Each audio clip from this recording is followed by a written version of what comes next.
So when you think of Australia, this is gonna sound really dumb. Do you think of yourself as a continent first or a country first? I'd say a country. It's a national identity. It's a country. Jeff? Even though we are a Zach? continent. Do you want to get in here? What about you?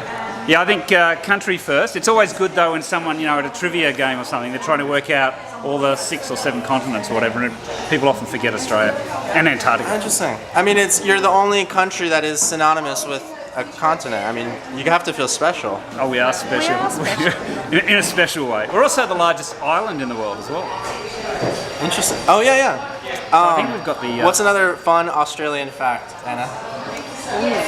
You've arrived at the right time of the year because the drop bears are out of season at the moment. They're usually in hibernation, so you won't have to worry too much about that. Just be careful though, if you do get a chance to go out to the bush, just watch out for the drop bears because they still can be there.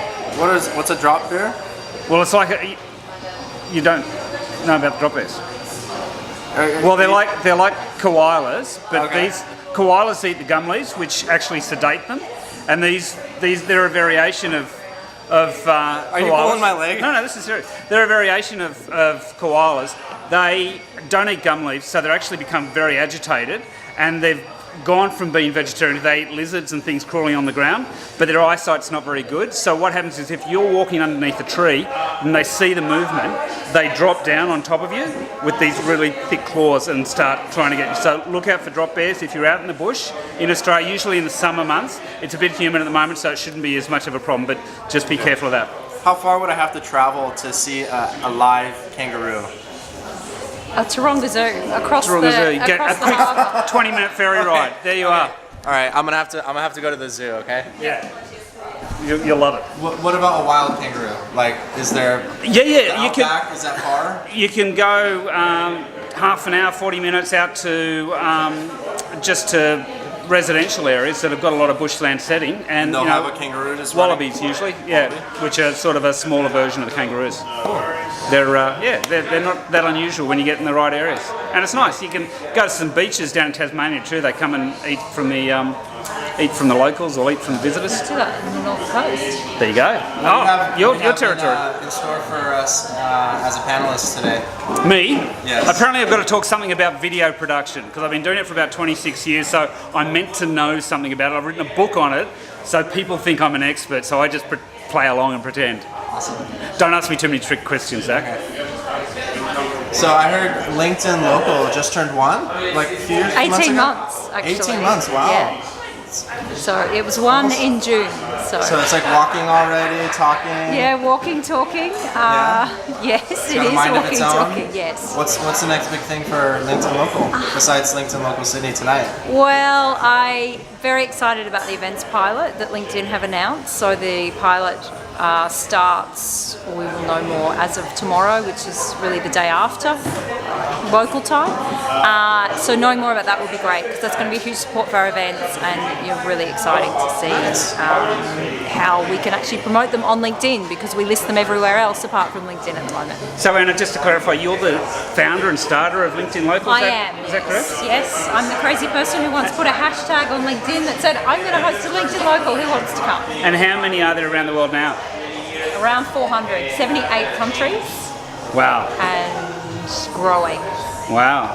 I think the most recent ones that have been, I think, wonderful to see are Port Moresby, Jerusalem, some more smaller cities throughout the US. I spoke to like Rochester in Minneapolis, and a couple of much smaller cities, Sioux Falls. Really, smaller communities that are getting behind it, as well as some communities in French-speaking Africa. There's a lot that have started that we've had to start calls French-speaking only because they don't speak English to do our calls. So. And what's the feedback you're getting from people that go, why do you think it's taking off? Look, I think it's connecting beyond online. It's connecting offline. People just want that human connection. We connect so well online, but we don't offline. And I think as well, leaving it pitch free, keeping it about people, not having any agenda behind it. We're all LinkedIn users. Let's all just come together.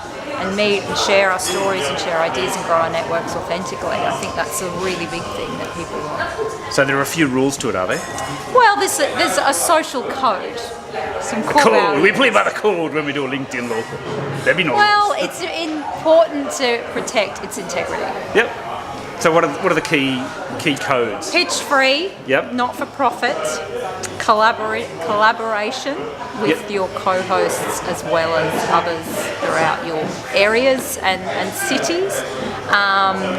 And you've put me on the spot. What's the fourth one? So it sounds like it's more of an abundant sort of attitude rather than a scarcity mindset. It's very blue ocean. It's great. So you're helping each other, you're looking for opportunities to support each other rather than, I hope I get a sale sort of thing. Absolutely. Yeah, nice. I had a recent experience with somebody in the US who I was chatting to, who'd been to a few events and wanted to start his own, and he said he went to the first one with his work shirt on with all of the branding and everything, and he said no one was interested in what he did. So he went the next time without his work shirt on and loved it, and thought, this is actually what I really need, is people who don't really care what I do for a living, they just care about me and who I am. Well, I find the best networking is when you actually just keep asking questions like about the person, what do you do, who's your ideal client, who can I connect you with? And after doing that for a few minutes, they say, what do you do? And by that time, you know exactly who they are, what they do, and you can tailor your pitch to who they are without it seeming like a sales pitch, but it's also, just a much more interesting conversation for everyone. People do business with people that they like. So if you walk up and give someone a business card, how do I know if you like? I love that. I have been to events where people just randomly come up and give me a business card and walk off, and I'm thinking, what do you want me to do with this? I have no idea who you are. Excellent, you're a divorce lawyer. I'll phone you tomorrow. It's like, what am I going to do? Yeah. So I agree. Yeah.